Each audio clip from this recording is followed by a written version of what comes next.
Hello, welcome to Board Deck and Dice. Today we're going to be looking at Brutal Kingdom from Kosmos Games, a small, almost love letter-esque style game, but for 3 to 4 players. Let's have a look at how it plays. So here we have the components for what we're playing, Brutal Kingdom. We have some cards with a light, kind of orangey back, or brown, and cards with a dark brown back. These are the help cards. There are 2 of them.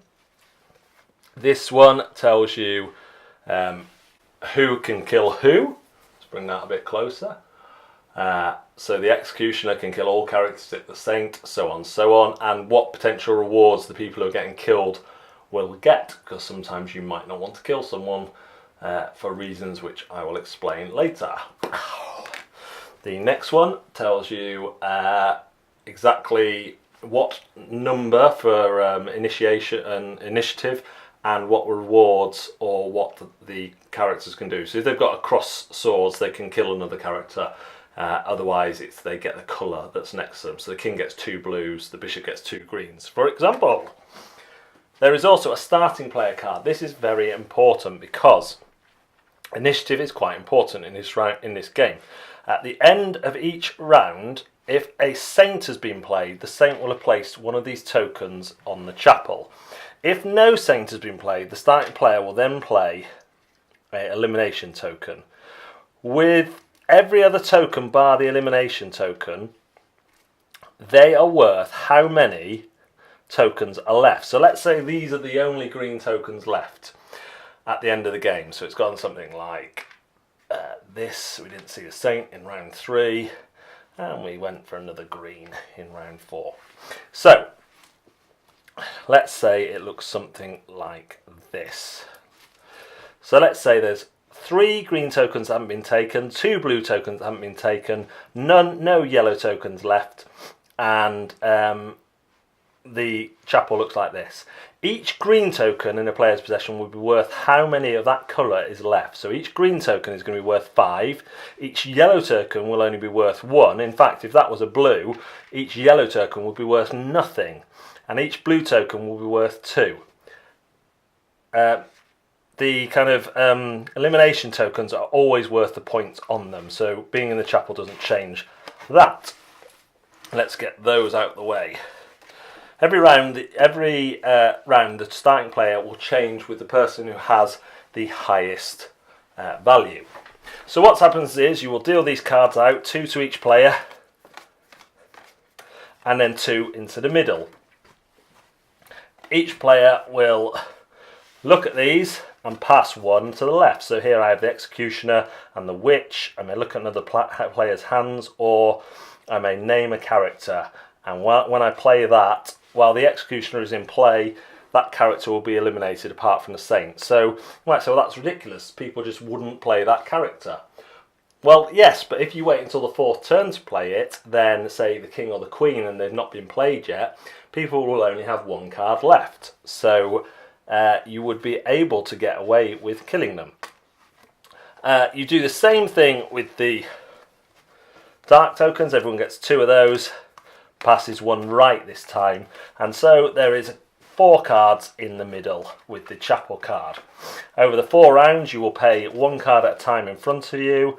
So I haven't done a swapping, but let's say I play this one. You may swap a card from your hand with a card of the same colour from the table in the middle. So I might say I don't want the Witch, I'm going to swap it with that one, and I get the White Knight. And then everyone else will play their cards. And when you play a card, it goes on top of a card like so. If a card, I haven't even shown you that, have I? Like so. So the cards get played like, let's move these out of the way, like this. And then your second round, you'll play one on top. Whichever one is visible is the one that can be acted on and acts upon others. So, if a character gets eliminated, it kills every character underneath it. So if my king was eliminated in the last round, all my characters would be eliminated and I wouldn't score anything. If, however, I got through the round, then I would look at these and I would take the tokens that are indicated. So in this case it would be 3 blue, 1, 2, 3, and 1 green. You do this for 4 rounds as indicated on the chapel. At the end of the game, the person with the most points, by the way I explained earlier, wins the game. So there are various cards in the game. The king stops the queen being played because she gets eliminated. The queen gets eliminated immediately should the king already be in play. So again, you might say, well, how does that matter? But on a last round, that means the queen can't be played because, well, she can be played, but she will eliminate everyone below her. So playing the king or the queen in the last round is a risk, but also not as risky as anything else. This one lets you name a character, and if that character is played in a round, they die. White Knight lets you swap a card with a card from the middle. The monk lets you do the same thing, essentially. There's the queen, she kills the king immediately. The bishop has no effect, but he has 2 greens. Clairvoyant lets you look at the cards in the table. The abbot eliminates the witch. The saint lets you put a token in the chapel, which is handy because you're going to guarantee points. The witch lets you look at other players' hands.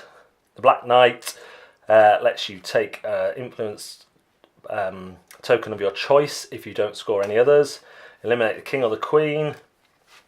Swap your card again. Revive one of your characters, very handy if you've got a high scoring character. The Inquisitor is one where you choose the influence when you play it, and you name a character, including yourself, and that player swaps a card with one in the middle. Wizard has no effect. The Poisoner eliminates the bishop or the abbot as he's played. It's not one that plays, so he would eliminate any that are face up. This one lets you swap one of your cards with any player. This one lets you swap the Intriguer with a character in play who currently has the highest rank, thus getting you the start player token. And this one lets you do some elimination too. That is Brutal Kingdom. So Brutal Kingdom is another game that surprised me. I was a little bit hesitant going in. I'm not sure what gave me that impression. It was a hard one to play because I'd been advised it worked with 4 players better than 3, and that certainly was our experience as well. But when you get those 4 players, you have this clever game of when to play your cards, and it's so important because if one card dies, all cards underneath it die. So do you play a fakey out to try and draw out an assassin early on to kill one of your cards, but you know you've got another good one that you can play and is virtually safe? Or do you just wait for that last card and hope that you're going to, and try and play, so you're going to be the person who plays last or first, depending on what you want to do? I really enjoy the scoring system where the final person with the, what's it called, initiative, gets to choose which scoring colour goes in to be locked in, and the fact that a viable tactic is to take all the tokens of one colour so nobody scores any of them, which can be risky because you might actually be denying yourself points as well. So it's just really clever. The cards work so well together. There is just enough open information and hidden information. You see people swapping their cards with the middle cards and all that sort of thing. You know, you think you know what's out there, but then it can change, and it just went down really well. Lots to think about, lots to decide when to play things. Really, really liked it. Intimidation factor. I'm going to give this one a middle intimidation factor. There is some high jumps to get over. The scoring system, while clever, is a little confusing, where with that whole system that I mentioned that you saw in the overview,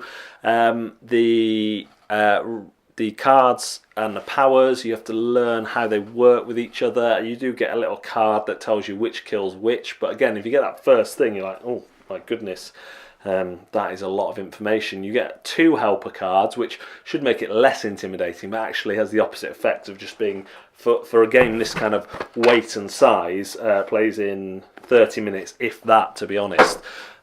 to have 2 helper cards actually adds intimidation factor, although ultimately is more helpful. The rules are a little bit of a struggle for this one, which didn't help with getting it to the table, especially when it needs that specific player count. Like I say, 4 players does work better than 3. In fact, I would probably pass it up at 3 players, but I'd look actively to play it at 4 players. A lot of fun, very much so fun. Would I add it to my collection? Yes, I would. I think it is better for me, more enjoyable than Love Letter, which got predictable and all that, and this one, because you've got the interactions are just more multifaceted. There's just more to them for me than Love Letter.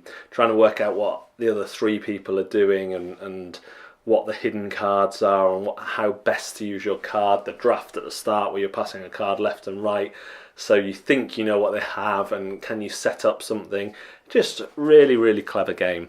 So yeah, it would go into my collection, and I would love to play it anytime I get 4 players to the table. Thanks very much for watching Board Deck and Dice. We will see you next time.